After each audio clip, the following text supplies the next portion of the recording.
IVM। सरकारी तिजोरी में जमा होने वाला पैसा जनता का है। एक पेन खरीदी कर लिया, इसके लिए मैं टैक्स भरा है। घर में हर वस्तु हम खरीद करते हैं, उसके लिए टैक्स भरते हैं।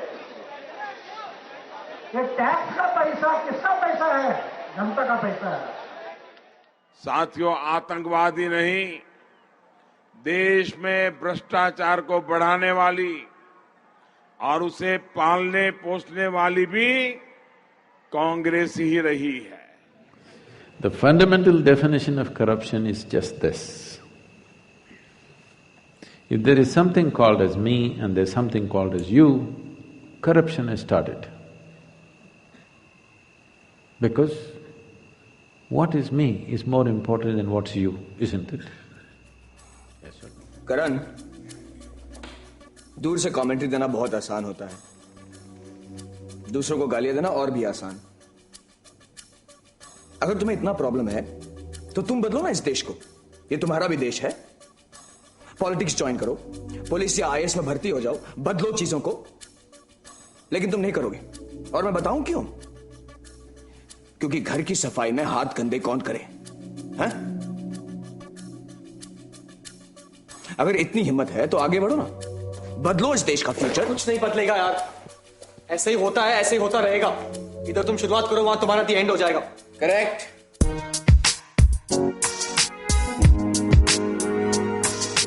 Welcome to States of Anarchy, a podcast on global affairs and foreign policy.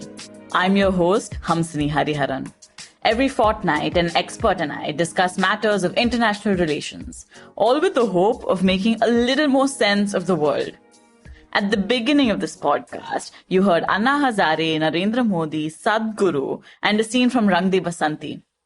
That's because everybody in India, from the Prime Minister to religious cults to Bollywood, has an opinion on corruption.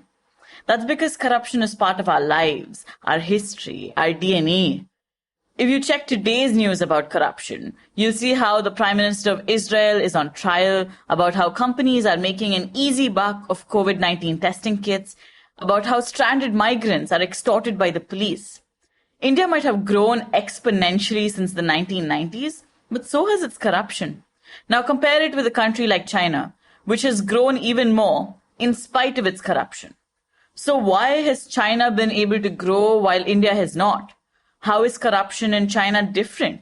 How effective are political purges and civil society actions?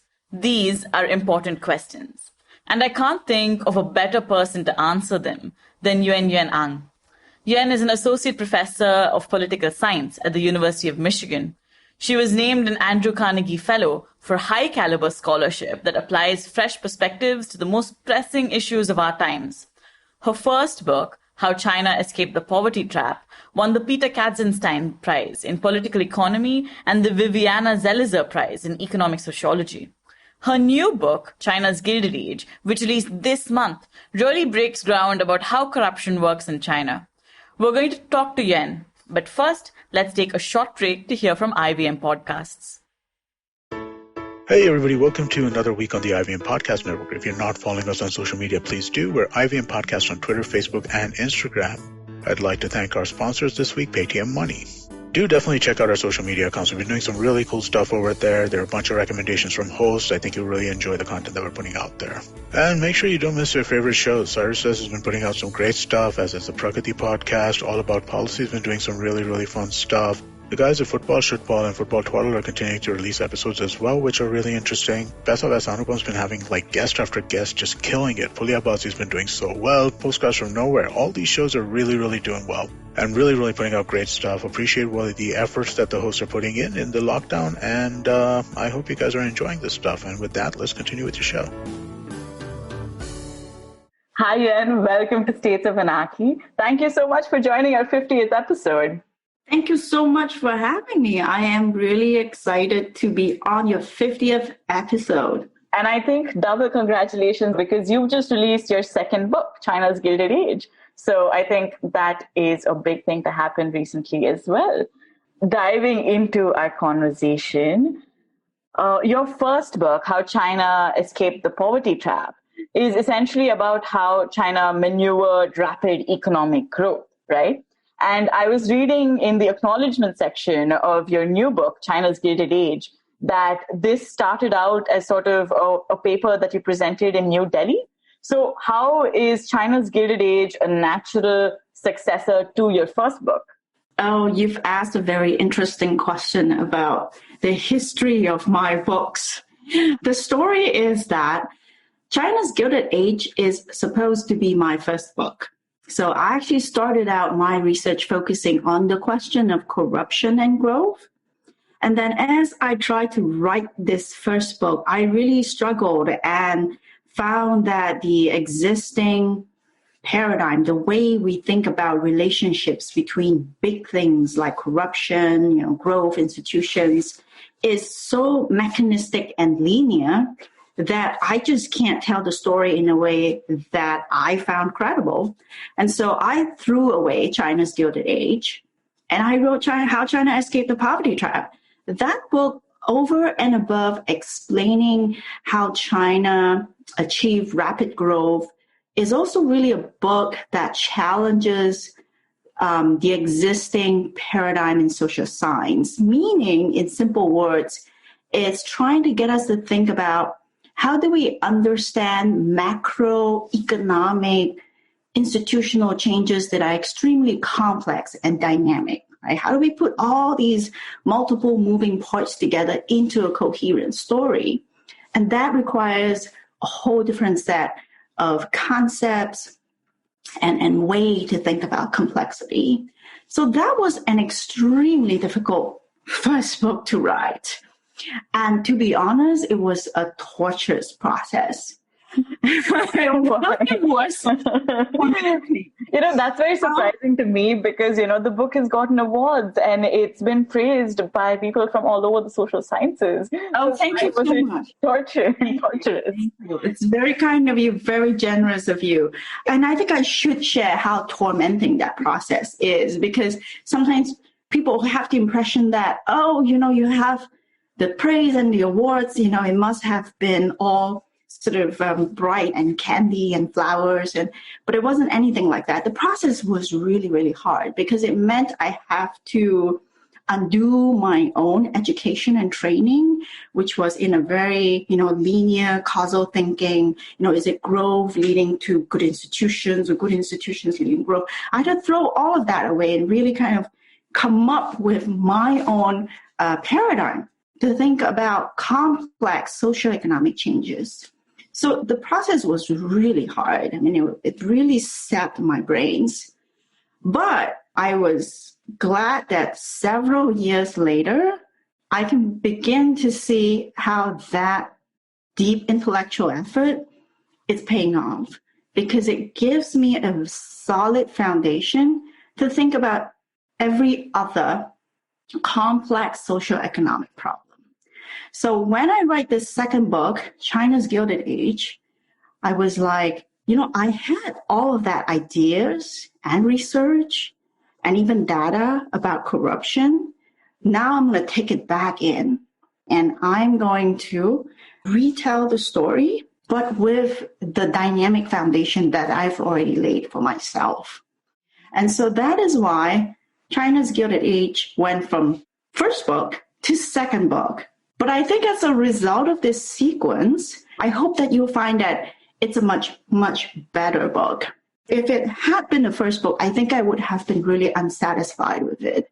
It would have been a kind of very static, linear story. That was the paper I presented in New Delhi. I tried to tell a story of incentives, but then I realized incentives change, with outcomes, and it was so complicated. And I realized, how am I going to juggle all of this? Now, in this present book, you can see how I try to give you the comparative perspective, the evolutionary perspective, the sub-regional perspective, and be able to present complexity and simplicity at once. That is what I hope to deliver in this creation. Yeah, and I think that actually does come out in your book, because I can see how you sort of zoom in on sort of minor level things, such as what officials in county or village levels are saying, as well as sort of zooming out and saying this is the macro trend of what corruption scales look like, or what corruption indices look like around the world, not just China. And so that zooming in and zooming out process is sort of very useful when you're thinking about different kinds of problems.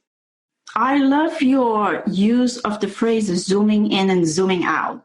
Though I didn't consciously think of it this way, but I think that is an apt phrase.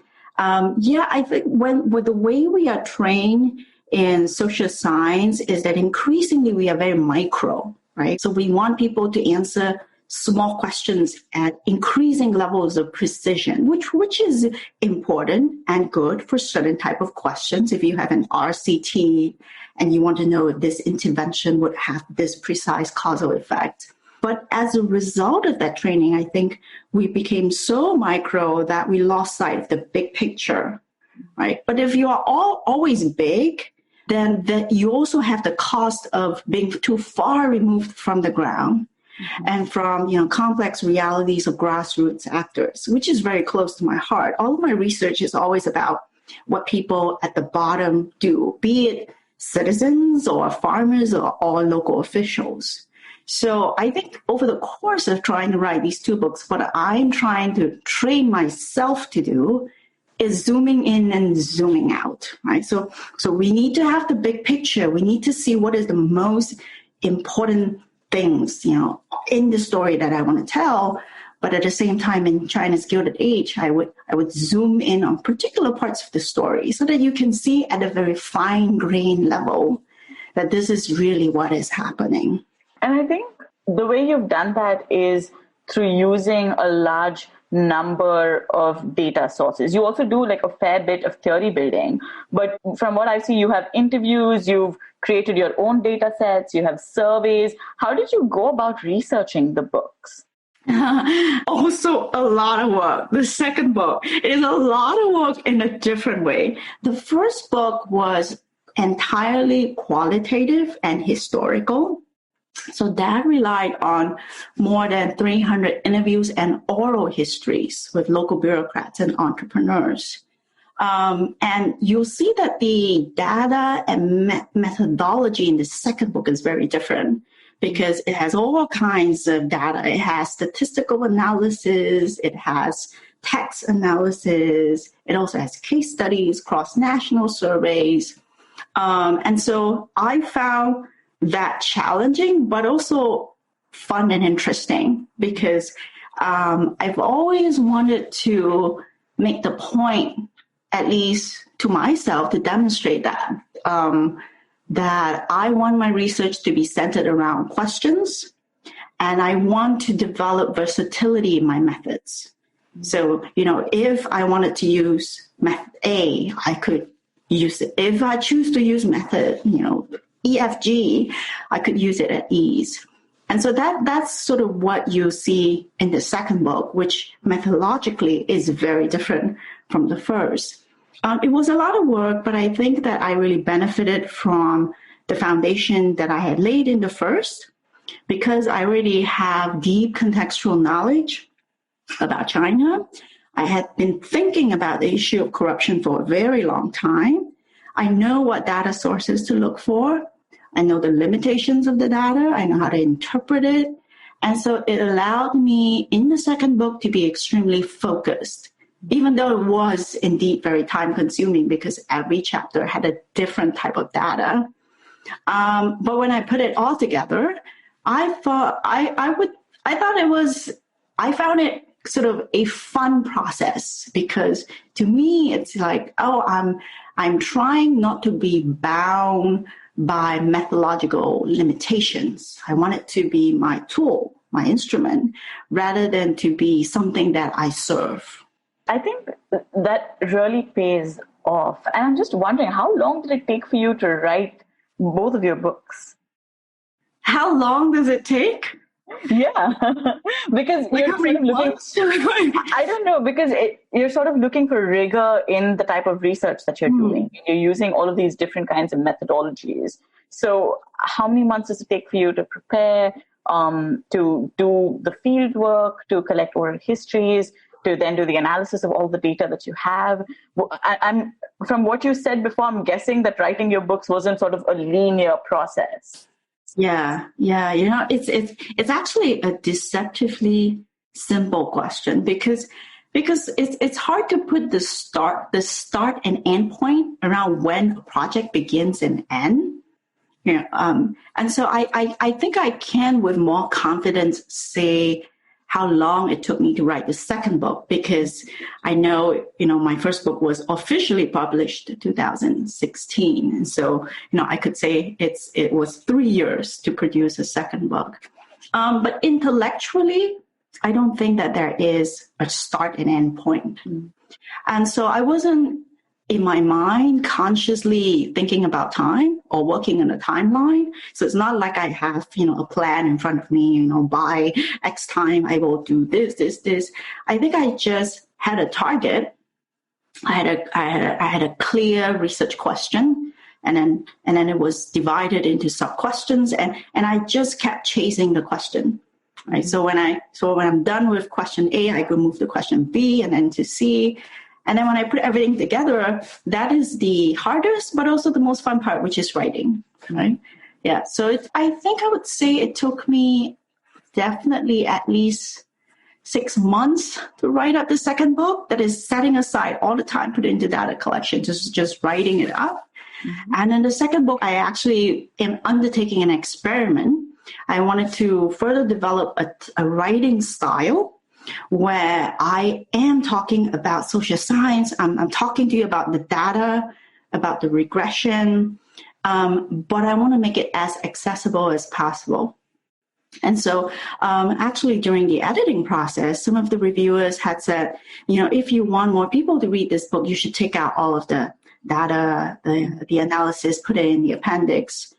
And I decided that for this book, I'm not going to do that. I'm actually going to try to take on the challenge of, I am going to talk about evidence, but I will try my best to make that evidence as interesting and as relevant as possible. I think that's the big challenge for social science in general, that we always find that there's a trade-off between accessibility and rigor, right? So we feel that, if I want it to be accessible, I should throw away evidence and just talk about things that people find exciting and sexy. Or we feel that if I have to be rigorous, I have to write a paper that is so boring and so dry that it will put you to sleep in 10 seconds flat, right? And I think the challenge, especially looking at the world around us today, right? There's so much misinformation. We really need evidence. We need science. We need thoughtful thinking. We need to give this to the public. But we also have so much competition in books, articles, and information. So we need to balance the two. We need to blend the two. We need to provide something of quality that the readers in general are still willing and interested to consume. I think that's the big challenge for social science in general, not just myself. But in the second book, that was the challenge and experiment I wanted to take on. Mm-hmm. No, I completely empathize because I do research and I also do a little bit of journalism where I write for newspapers. And what I always find funny is sort of journalists and editors tell me that my writing is too academic. Academics tell me that my writing is too journalistic. And so I always struggle with finding sort of that sweet spot where information is still rigorous, but also, as you said, like sexy and interesting and punchy in a sense. Great. I'm glad we're on common grounds and we all need to work on this.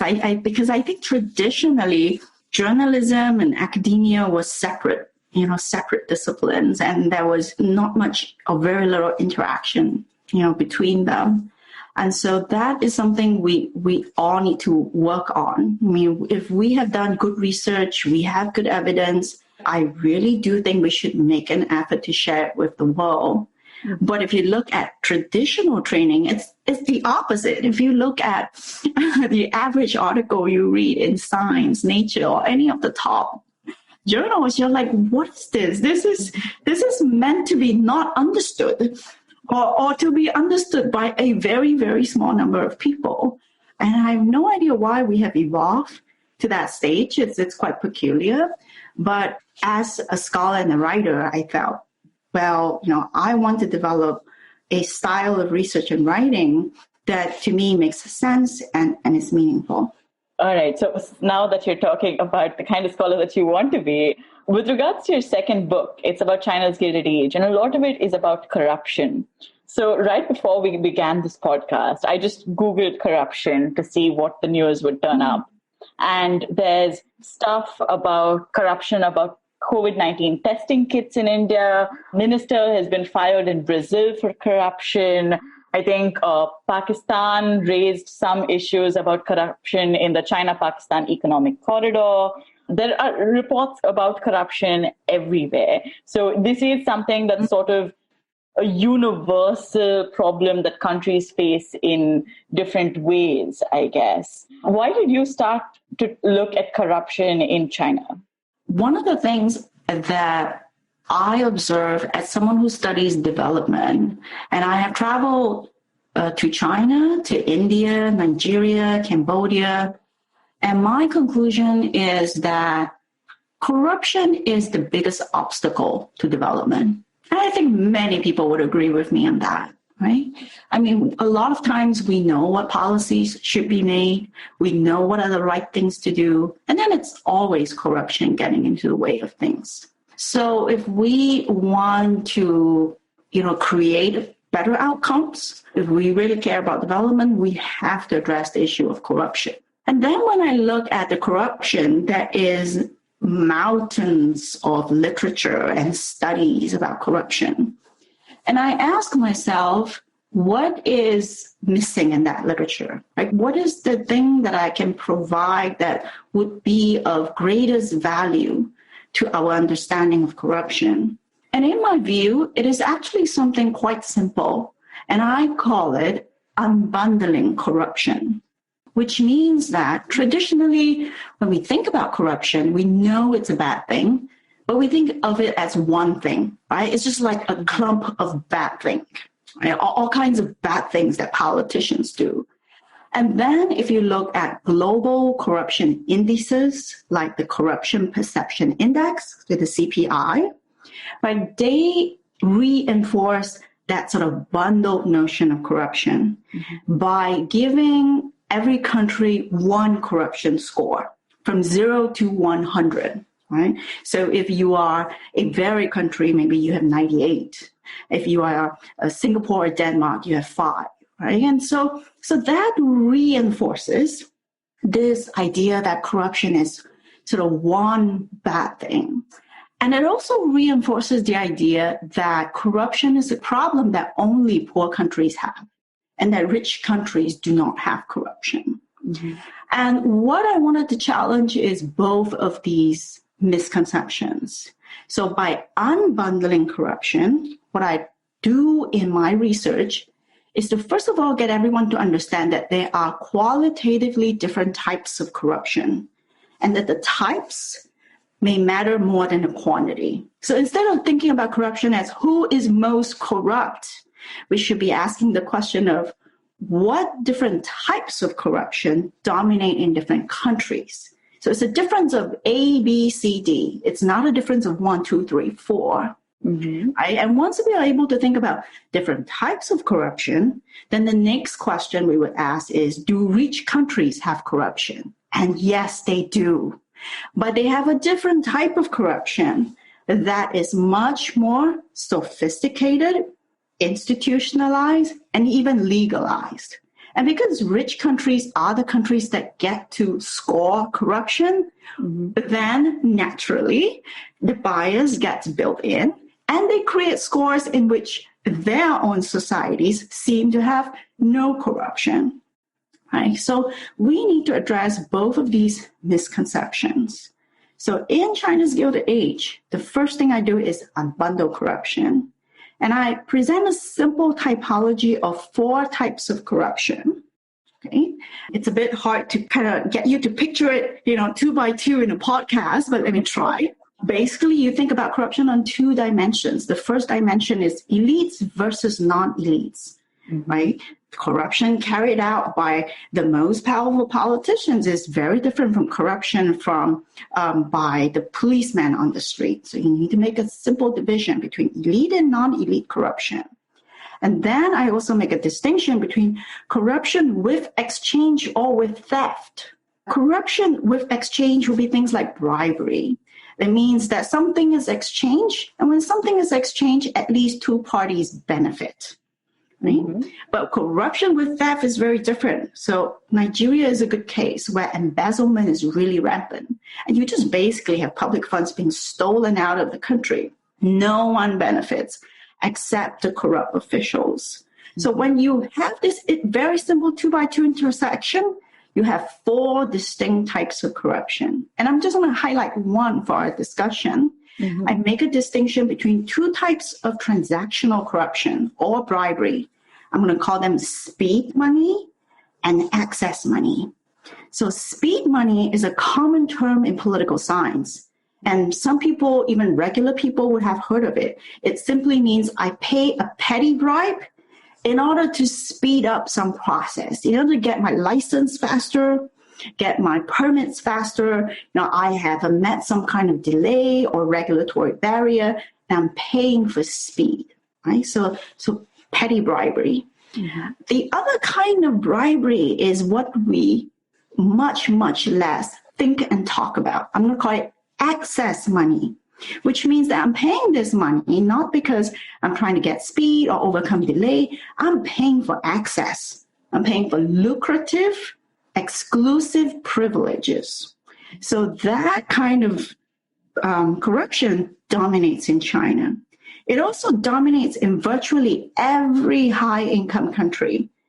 In the highest form, in the United States, for example, access money takes the form of lobbying and influence peddling. You can call it various other names, but the essence is basically I'm paying a lot of privileges in exchange for a benefit. And that process, as you become a more advanced capitalist economy, access money becomes more and more legalized, institutionalized, even glamorized. In China, that is not yet the case because it is still relatively, compared to the US, a developing country. So access money in China still takes the rather brute form of just grand bribery. Entrepreneurs bribing government officials in exchange for regulatory exemption, tax breaks, land parcels, or other kind of big benefits. Do not confuse that with petty bribery because it is of a completely different nature, different officials taking the bribes, and the bribes are being paid for a different purpose. This is very interesting that you're making this distinction between the different kinds of corruption that exist, because traditionally, when you just think of corruption, you either think of sort of a greasy official palming some money of you, or at least that's what I imagined with my own cultural context. And I think it's very useful to sort of separate them into different kinds of corruption. What I particularly enjoyed is in your book, you talk at one point about Mr. Fu, who pays the government for some exemptions, and eventually, and when you think about this, you automatically think of corrupt countries as being poor or developing countries. And when you sort of say that Mr. Fu is actually the name of Mr. Stanford, who sort of pioneered Stanford University, then you look at the situation in a different way. And I think it's very revealing to sort of examine our own biases about how we think about corruptions. Yes, and you gave away the twist in the last chapter, but I'm sure the readers can still go and read for themselves and hopefully be surprised. And apologies, this episode has spoilers. Yes, but I personally love that story because when I first read the story about Mr. Fu, I was surprised. Right? So I thought I wanted to convey that surprise. If I'm surprised, I'm sure other people are surprised too. I think the way conventional wisdom about corruption and growth is presented gives the impression that rich countries succeeded by first eradicating corruption and doing everything right, basically, right? So that's what we've been taught, right? Oh, the West, they got democracy right, they eradicated corruption, they got good institutions, they did everything right. And because they did everything right, got these great institutions, therefore they became rich. But I would call that a fairy tale version of economic history. It's not really what happened. If you look at serious history books of what really happened in the West when they were emerging economies, when they were developing countries, you'll find that they have a lot of corruption, right? And that corruption was actually a very central part of the rapid capitalist growth. A very good example being the United States. And that was why in the 19th century, that period was called America's Gilded Age. Right? So there was a period of the most sort of abundant capitalist growth. It was a time of renewal because it was right after the Civil War. There was devastation. But after devastation, you have rebuilding. And that's the opportunity for this kind of sudden burst of growth and dynamism and opportunities. And in the midst of that, you also have tremendous corruption. But that corruption was not things like embezzlement, or there was petty bribery, but that was not the main type. It was excess money. Mm-hmm. It was stories like Mr. Fu, very clever businessman who saw the opportunity that if I have close ties with government officials who can make policies in my benefit, plus, this is an emerging economy where if you are the first person to build a railroad, the first person to provide steel, you are going to become fabulously rich. Right? So if we review that history, then we have a much more grounded and nuanced understanding of what the relationship of corruption and capitalism is really about. Mm-hmm.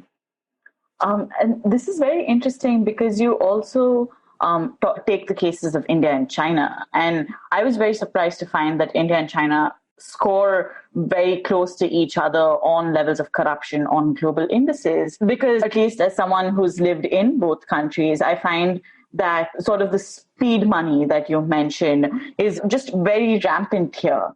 But when you go to China, you don't have to pay any speed money. And I found that very, very telling. For example, what happened to me recently is that I've always struggled with getting transcripts from universities in India.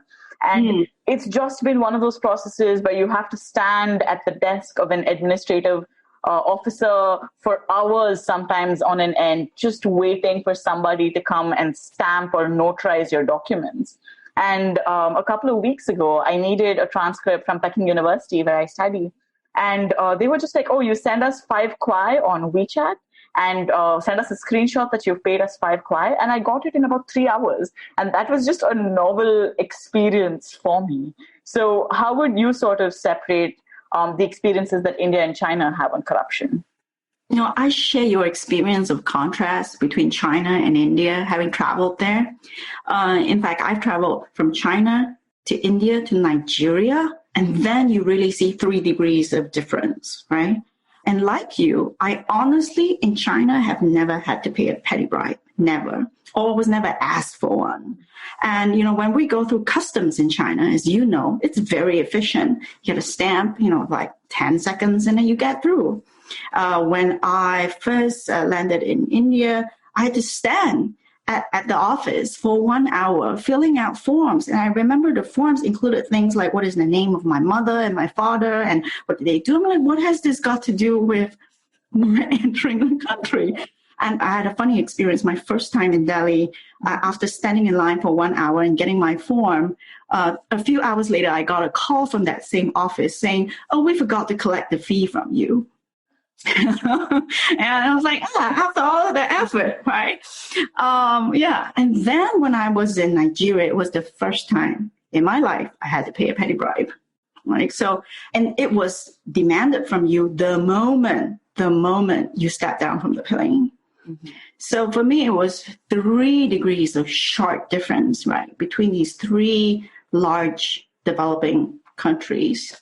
The difference in China and India, what I try to show systematically in the book, using a survey that captures not just the total amount of corruption, which is usually how we think about corruption. Instead, I try to capture for readers the structure of corruption. Right? What is the type of corruption that prevails in this country? And using that result, I show that although China and India have identical CPI scores, if you look at their CPI ranking, both countries are considered equally corrupt. Their structure is so different, and the results reflect my own experience, which is that in India, the most dominant type of corruption is speed money. Just as you've described, you constantly have to grease palms and pay petty bribes to get over some kind of hurdle or delay. Right? Whereas in China, the dominant type of corruption was access money. And this is a form of activity not for ordinary citizens. Only if you are rich enough, you are powerful enough, then you can participate in that kind of corruption. But daily life in China is actually pretty well run and efficient, as you have experienced. Petty bribery does exist in China, but to a much, much less extent than in India. And in the book, I quoted from Professor Bodhan a very interesting quote, which he in turn got from a official in Delhi, and I wanted to read that. He said that this official in Delhi said, "If you want me to move a file faster, I'm not sure if I can help you, but if you want me to stop a file, I can do it immediately." Right? And so for someone who studies China, that remark was really interesting. Because in China, if say the party secretary of the city, then who cares about the file, right? The file is irrelevant. The leader is so powerful that he can make sweeping decisions at his own whims. And that is what local leaders in China are typically described as bulldozers. Because they can literally bulldoze, right? They can say, we are going to, clear this piece of land and turn it into a new real estate project, and they just need to wave their hands and that is done. So that reflects differences in regime type. It does reflect the difference that autocracy versus democracy makes to the type of corruption that prevails. India is a democracy, but it's an extremely fragmented democracy. And so government officials, particularly mid-low level bureaucrats, the power they have is the power to block, but not the power to grant access, right? It's a veto system, right? So as a result, Indian citizens have to pay bribes to overcome the hurdles that are created by these bureaucrats. China, on the other hand, is a single-party dictatorship. So power is highly centralized, in particular individuals.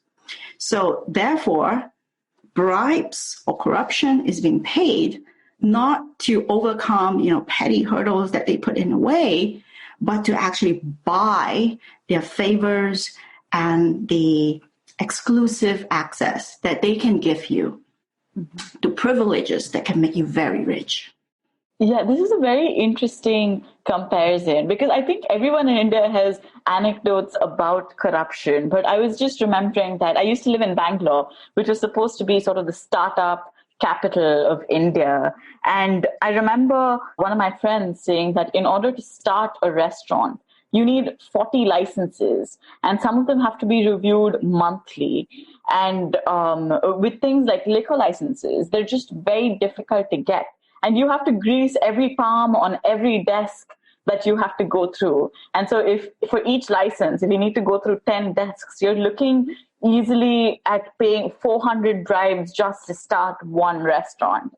And so that automatically just sort of inhibits anybody who has the urge or the impulse to create a restaurant formally. Yes. And I wanted to add that in China, that kind of corruption exists as well. I don't want to give the wrong impression that what you had described is only happens in India. It does happen in China as well, but to a much less extent. So it's a matter of comparison. It's also a matter of political incentives. In China, local leaders have very strong personal incentives to promote growth. So it is not in their interest to allow petty bureaucrats to constantly harass businesses. That would be bad for the local economy as a whole, and therefore bad for their career and the personal rents they can collect. So it is in their political incentives to spur rapid growth. But how do they benefit from this process of spurring rapid growth? They engage in different types of corruption. So they would rather spend their energy on forms of corruption like, hey, if I give you, this piece of land that is originally farmland, but we're going to make that into, a condominium, the value is going to jump by 10,000 times overnight, right? The amount of money, corruption that I can get from that one deal more than overrides tens of thousands of petty bribes that businesses have to pay you for this, unnecessary license. So that is why the game of corruption relative to India is structurally different. It used to be in China that the petty bribery and extortion, bureaucratic extortion, all of the things that you described, those used to be rampant in the 1980s, 1990s, up until the 2000s. But if you look at the chapter of my book that traces the evolution of this type of corruption, they very quickly declined after the 2000s, when the Chinese government decided that they want to take strong action to stamp out this form of growth-impeding corruption. But they couldn't stamp out the access money type of corruption because that is so central. Because that basically functions as a reward system in China's political system. Yeah, because in a way, then your bureaucrats have a stake in the business flourishing. Because I think in China also structurally, correct me if I'm wrong, a lot of the townships and the cities are responsible for attracting their own investments. And therefore, they need for these businesses to succeed. Whereas in India, the incentive structure is very different because municipal finances are not in their own control. Exactly. And the term that I use is profit sharing. Profit sharing is usually a practice that you find only in private companies, because it's a very powerful incentive. Profit sharing just means that if your company makes a profit, you get a direct cut of it, right? So it's a commission system. And so companies use it to strongly incentivize their employees. But public sectors usually do not use these kinds of strong incentives because we believe that you should be acting out of, your sense of public service.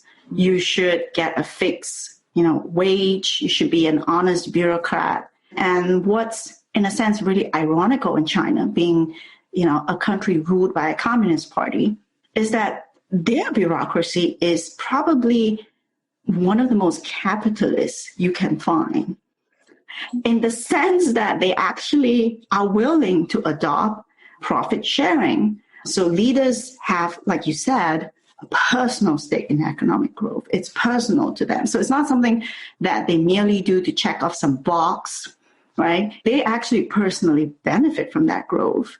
And I show that even regular bureaucrats in China benefit from economic growth in their jurisdiction because their actual pay and perks are linked to the revenue generated within their towns or within their counties.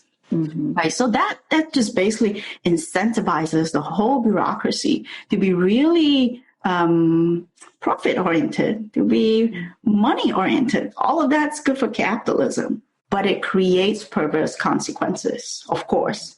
And that is the corruption that we see. And I just wonder how sort of civil society deals with it. Indians are very aware of the problems of corruption. I think with the election in 2014, when the current government, the Bharatiya Janata Party, got into power, one of the main problems that was raised at that point in time was that the Indian National Congress was very corrupt, and there were all these scams that were floating about. And there have been initiatives like I Paid a Bribe by Janagraha Initiative, where citizens self-report that they have indulged in paying a bribe at one point or the other. And at one point, I think this revealed that nearly 50 billion rupees has been paid just in bribes through self-reporting. And this is speed money that people are reporting. So how do you think these initiatives have spread? Have they taken off in China? Have they not taken off in China? Yeah, so I have a separate paper comparing I Paid a Bribe in India and China, and you can find it on my website. Really glad you raised that story. I found it really fascinating myself. The short story is that, as you described, there was this crowdsourcing platform invented in India called I Paid a Bribe. And when Chinese citizens saw that, it was reported in the press and people got very excited.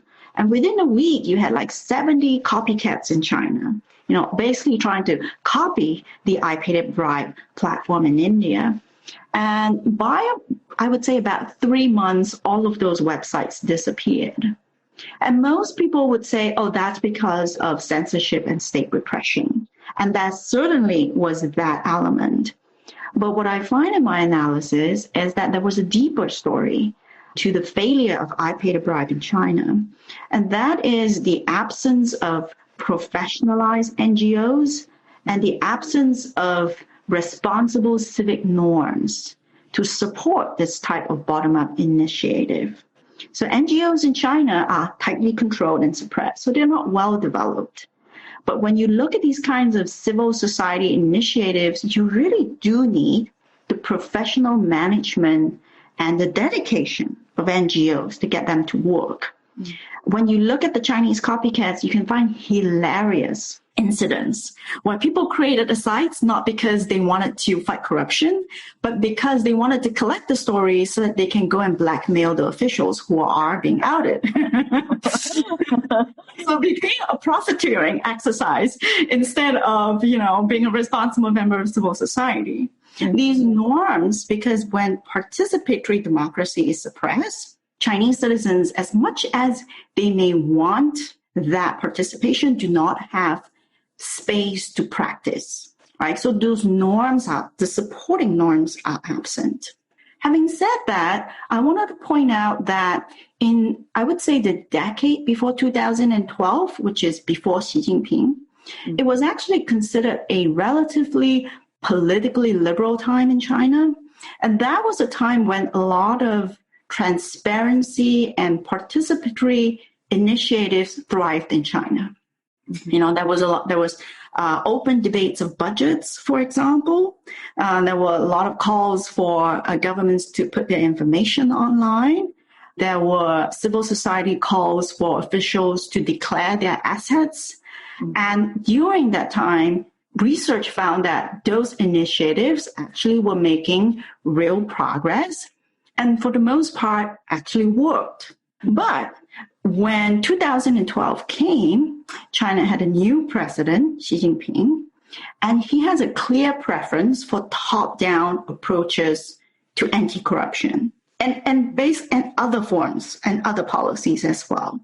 So after 2012, these sort of civil society initiatives were very much set aside, diminished, or canceled, and he replaced that with his famous anti-corruption campaign, which is the most aggressive, long-lasting, sweeping campaign that the party has ever had. By 2018, more than 1.5 million officials were disciplined under this campaign.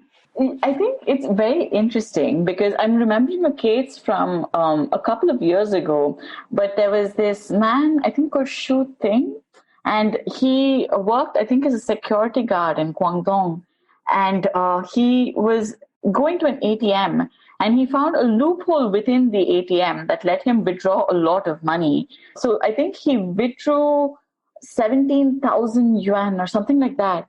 And he went on the run. And he was eventually caught and sentenced to many, many years in prison. And this created like a huge uproar on Weibo because a lot of Chinese netizens were like, he was a poor security guard. He wouldn't have taken the money if there was no loophole. And I think what was most interesting for me is that they argued that the money that he took was negligible when you sort of compare it to the access money that officials sort of manage to give to each other year after year. And that to me was very revealing when I was looking at Xi Jinping's corruption drive and sort of the impact it had on the way people viewed corruption, perhaps. That is a really interesting incident. And I think what it reveals, as you point out, is that different societies have very different understanding of the legitimacy of corruption, or even what is corruption in the first place, right? Yeah, and so they also have, therefore, I think, very different conceptions of what is my responsibility in anti-corruption. Mm-hmm. Yeah, and going back to I Pay the Bribe, I think one of the contrasts you can see is that in India, although it's not perfect, of course, you really do see, with the help of NGOs, professional management, a kind of conscientious effort that, in this crowdsourcing platform, I'm doing my part, right, in exposing corruption and trying to solve a social problem. Mm-hmm. And I think if you look at the China case, you might find a very different attitude. And I think that attitude could be in part shaped by the fact that it has a strong government, right? So the strong government always steps in to say, we have a problem like corruption, and we're going to take top-down strong steps to combat it, which in turn, I think, could affect how regular people in society form their expectations. So it becomes self-reinforcing. So whenever there's a problem, the Chinese citizens would think, the government should step in and solve this problem. And this is something I often hear in my interviews. And local officials, interestingly, would say, as a result, they feel a lot of pressure because citizens expect them to solve all of the problems that occur. So it's an interesting dynamic between civic perceptions of problems and expectations of their own role and of the government's responsibility.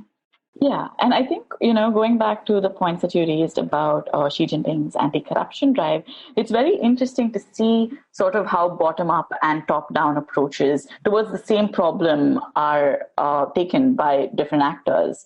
And I'm just wondering, with Xi Jinping's anti-corruption drive, you also speak about Bo Xilai a little bit. It was largely reported in Western media as sort of a political purge. So what actual effect did it have on corruption or on bureaucrats' behaviors? Is it just that bureaucrats are smarter now? Or what do you think it did for actually cracking down on corruption in the country?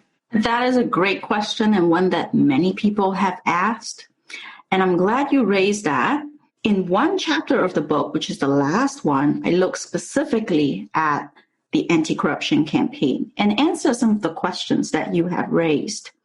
And what I did in this chapter is to actually collect the data about the career paths of all of the city leaders in China who were in office since 2011, the year before the campaign began. And then we traced their career paths over time to see who fell for corruption charges and who survived. And then we try to look at what are the strongest determinants of your ability to survive this very aggressive crackdown. So to answer your question, the first is this just, a purge for Xi Jinping's own purposes? I would say that is an oversimplification. Is there some element of Xi using such a campaign to embolden his personal base and get rid of his enemies? I'm sure there is. But to say that this whole campaign is just about his own purging exercise is far too simplistic. The reality is that the campaign is motivated by a mixture of reasons. Some purging happens, but it's also a genuine attempt at curbing excess money that has really exploded to the extent that the party feels that it has lost control of this corruption, right? That individual officials, particularly powerful families at the very top, in China, they're called raid families, meaning families that have deep political connections, or who are offspring of the founding leaders of the party. There's a sense that these powerful officials have become so rich from excess money that they no longer listen to central orders. They can do their own thing, basically, become like warlords. And so there's a sense that they need to rein in that corruption. And Bo Xilai was, an expression of that problem. Bo Xilai was a princeling. He was the son of one of the founding leaders of the party, right? And in 2012, shortly before Xi Jinping became president, he was ousted in the most dramatic way for corruption, abuses of power, and various other things. So if you look at campaign, you can't just say that it's purging. It's a mixture of reasons. We find no evidence in my analysis that this is just about purging, because you can see that the clients of the top leaders, some of them actually do get investigated for corruption. So it's not true that if you were once the subordinate of one of the top Politburo leaders, that you will always be protected. It's not a 100% correlation. And if you have a top Politburo leader fall from office, it also doesn't mean that all of his clients fall with him. There's a correlation, but it's not definite, right? So the second thing I find in my analysis is that what is the factor that is most strongly correlated with an official's ability to survive the campaign? And we find that patronage matters, not performance. So whether your boss at the provincial level who appointed you, whether your boss himself was investigated or was safe, is the strongest determinant of your own career outcome. Not whether you have produced more economic growth or whether you have a higher media social profile. Mm-hmm. So that is the dynamic during the campaign.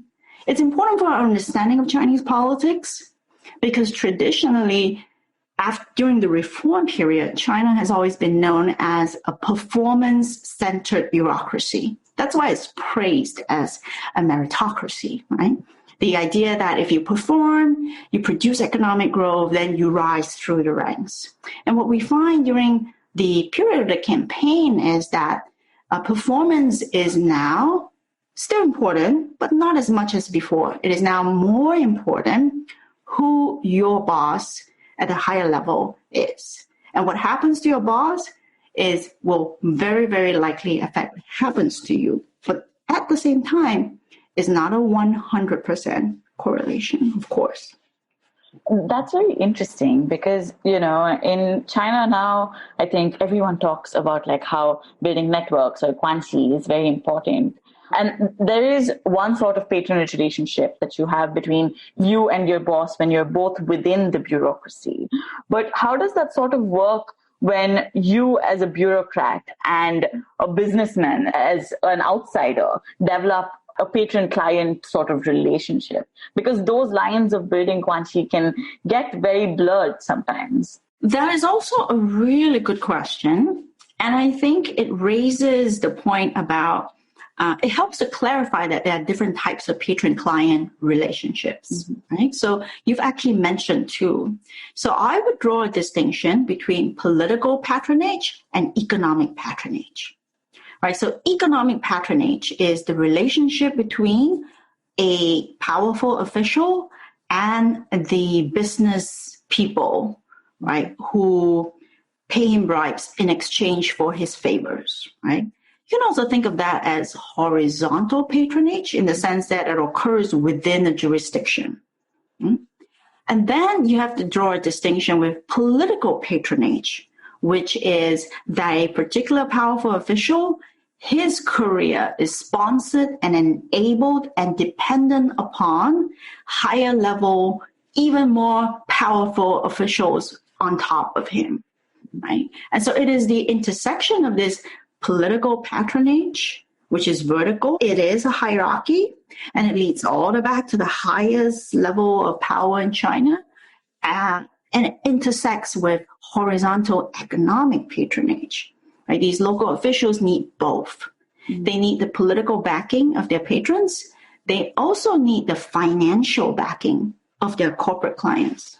You know, when we're talking about patronage and the different kinds of patronage that exist, it also makes me wonder if corruption sort of differs depending on where you are. China is one of the most rapidly urbanizing countries in the world today, along with India. So does it matter if you're in an urban setting or a rural setting about how corruption is handled and how it operates? Yes, it does. And in fact, I would say that the difference is not just urban, rural. You also will find stark differences depending on whether you are in a wealthy part of China or in a relatively impoverished part of China, right? So some of the most notorious cases of corruption tend to come out of poor parts of China. Shanxi province, for instance, which has a lot of coal mining industries, right? The nature of that industry, the general lack of economic opportunity in those places encourages not just high corruption, but a particularly damaging form of corruption that's usually associated with violence, thuggery, right? And citizens or the people who are subject to the corruption, they have little access to information or the ability to defend themselves in those situations. If you if you look at Shanghai, on the other hand, then you'll find a very, very different picture, right? Shanghai urban citizens in general, they have seen the world, they're exposed, they're educated. So if you have a police officer, arbitrarily try to extort from them, well, I would expect Shanghai citizens to complain, right? And they have the ability and the awareness to do so. If you look at the corruption scandals that have happened in Shanghai, they are much more of the excess money variety. So the famous case was the fall of Chen Liangyu, one of the former leaders in Shanghai. And his type of corruption was revolved around, bribery, giving favors in exchange for big bribes, rather than the type of corruption that you would find in, say, poor coal mining communities in Shanxi. So there's wide regional variation in China, in short. Yeah, I think that's very interesting because, in our conversation so far, we spoke about how excess money dominates corruption in China. But I guess if you really zoom in, as we spoke about before, then you'll be able to see about how all the different kinds of corruptions work at different levels and also vary by region. Absolutely. The exciting and also difficult part about studying China is that it is a big country like India. So if you just zoom into China, as I often say, China is like a continent with a combination of first, second, and third world realities, right? And so it is actually just within itself, you can find corruption and growth of the most sophisticated level. And you also can find like third world varieties type of political economies where the place is extremely poor. And then you have basically lawless thuggery types of corruption. Yeah, and I think that's what sort of makes it exciting to study as well. And this sort of leads me to my next point, which is I think you've also said multiple times in your book that you wouldn't say that China's bureaucratic reforms are prescriptive and that, developing countries should sort of adapt them to their own situations. In India, at least lately, over the last, I think, 1 or 2 years, there's this dominant discourse where people say, oh, look, both India and China are large developing countries. Look where China has gone and look where India has been stuck, in a sense. And therefore, they sort of blindly advocate for doing things the same way that China has done. And I think it's important to remember that there is regional variation in what China has done in that sense. And that structures and systems are different in both countries. Yes, and that is also a good question to wrap up the conversation. I think you've really concluded on an important point, which is emulating China. There has been in the past years a lot of talk about the China model and, what countries should learn from China. And in addition to the regional variation that you've highlighted, I would stress that it's important to understand the whole package of China's economic and political system. Oftentimes when people say, oh, we should do what China did, they select the parts that they see or that they like without understanding the whole package. And like anything that you buy, it has some benefits, but it also has some downsides. And you better know the downsides, right? So that is why when I try to tell stories or explain how China's political economy works, I always make a point to be balanced. I want to tell you, these are the parts that work really well, but this is the perverse consequences that result from it. And if you look at China's Gilded Age, that's exactly what it tries to tell you to do. It's like if you, like China, adopt these high-powered incentives, profit sharing in your bureaucracy, oh yes, your bureaucrats will be super motivated. They would be working really hard to promote economic growth. But does that come with a downside? Does that come with side effects? Absolutely. Right? They would be more focused on profits and money than on actually delivering social outcomes of equity. Right? And so there are no perfect systems in the world. Unfortunately, in the human world, everything is imperfect. And oftentimes it's about choosing the least bad option. It's also about choosing the package that fits your values, right? So we have to come back to our values and ask, what do you want most of all? And in China, under the leadership of Deng Xiaoping, he made it very clear. Deng Xiaoping had a famous phrase. He had several, one of which was, development is the heart principle. And he said, growth comes first, above all else. He had good reasons for saying that, because at the time China was really poor. And unless you solve the problem of poverty, you can't solve other problems, right? And so for the next 35 to 40 years, the country was solely or primarily focused on growth at the expense of other things. So you've seen China environmental damage, rising social inequality, and corruption. That is the side effects and the cost that comes with this package. So I think when people say, oh, China is so successful, we should do what China did, then you better, first of all, understand what the whole package is and make sure that you can accept the side effects that come with that, because no system is perfect. And I think most thoughtful Indian citizens would think that democracy is an important value to them. And if you want to preserve that democracy, it does mean that you have to give up certain things. You cannot have, for instance, the very decisive decision-making in China. Because in a democracy, everyone gets to debate, everyone gets to have a voice, everyone gets to veto. In China, you have this extremely decisive decision-making, which enables local leaders who are described as bulldozers. Does it have benefits? Yes, it does, because they get things done really fast. But does it have a downside? Yes. If they happen to have a really bad idea, it also gets implemented really fast. And so we need to have a good, clear understanding of the benefits and the disadvantages of the whole package, and not blindly think that, just because we see some successes in China and therefore, we should copy them. That would be too simplistic and even dangerous. Yeah, I think that's a great note to end on. But before we end, I have one last question for you. And this is something that I ask all my guests.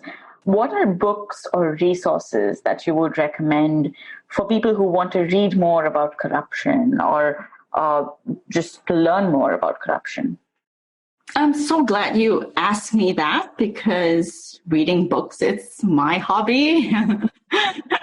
and I'm glad to share my hobby.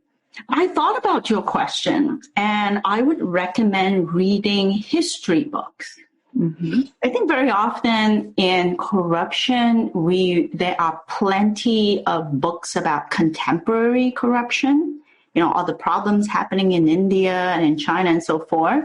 They are useful, but because they are so recent, they don't provide that historical perspective.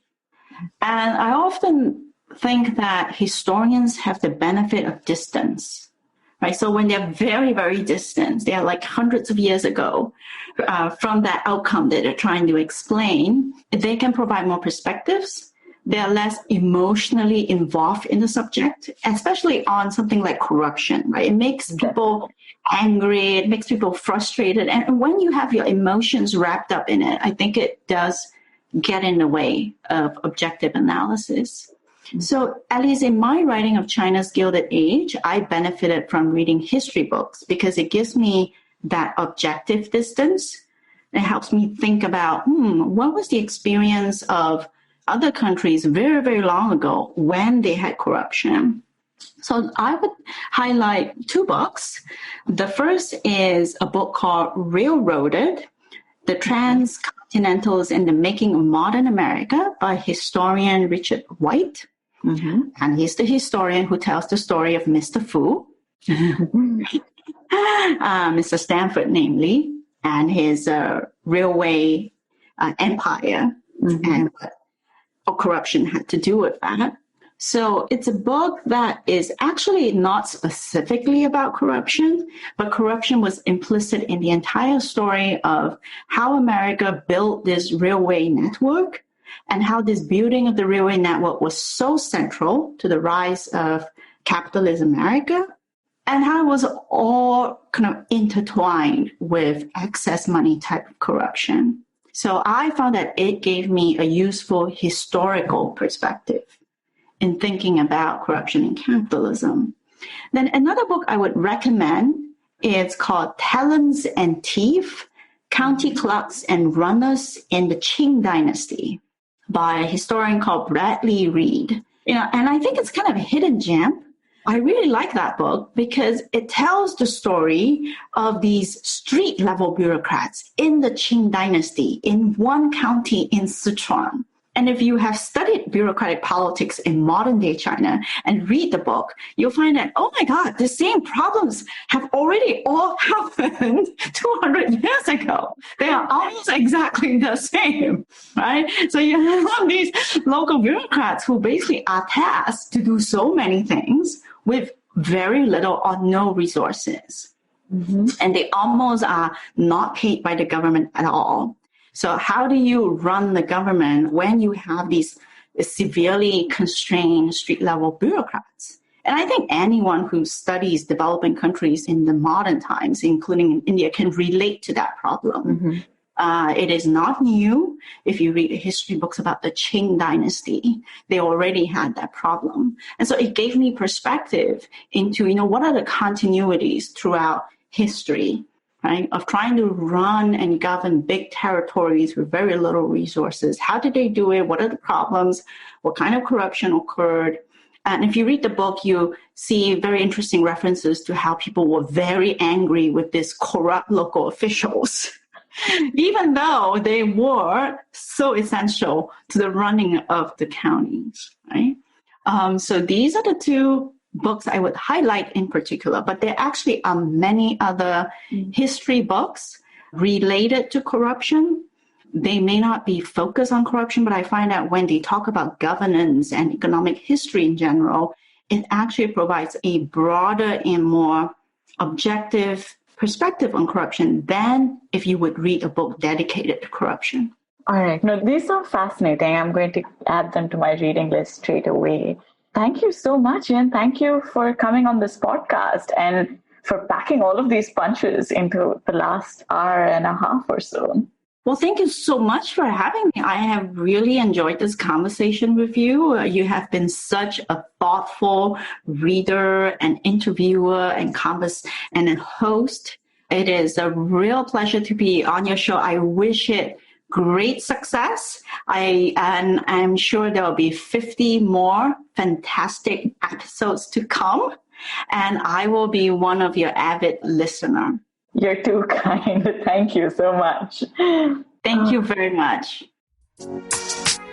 That's it for this episode of States of Anarchy. Thank you for staying with us.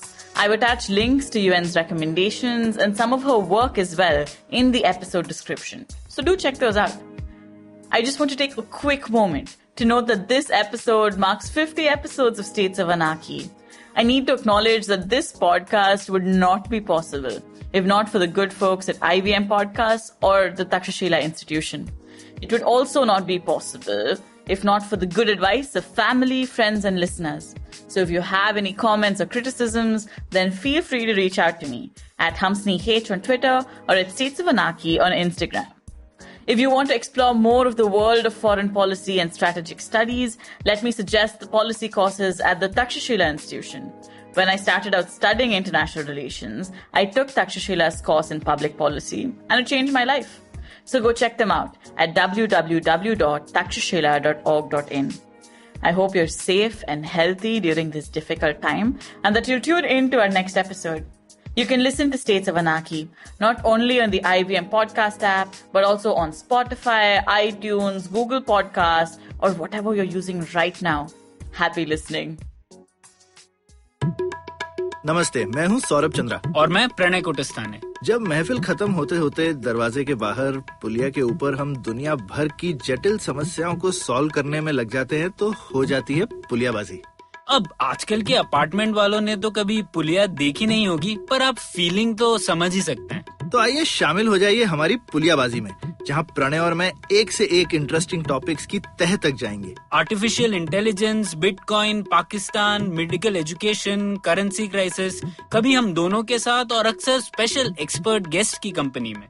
सुनिए हमें IVM की website, app या अपने favourite podcasting platform पर हर दूसरे हफ्ते।